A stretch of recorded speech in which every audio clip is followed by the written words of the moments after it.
So ngayon guys, samahan nyo ako at makikikain tayo sa house blazing ng bahay nila Boss Goden. Ayan. So dito sa pinakababa is may catering service din dito sa baba guys. Pero nasa third floor yung pagkain kasi medyo tapos na siguro doon iba. Late na kasi ako pumunta. So dito is yung sa second floor. So ito yung mga tindera nilang magaganda. Diba? Ang ganda ng bahay. Diyan lang yan sa may second floor pa lang yan. So pagkatapos ko dyan ay umakyat muna kami dito ni Menchi kasi nasa taas pa yung pagkain. So diba ang ganda dyan.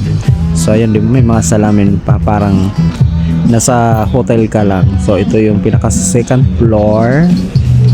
Third floor na pala yon. Tama, second floor pala.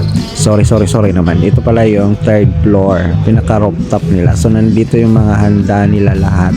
So pagkatapos dyan, ayan, kahit kumuha na muna kami dito ng pagkain. Ayan.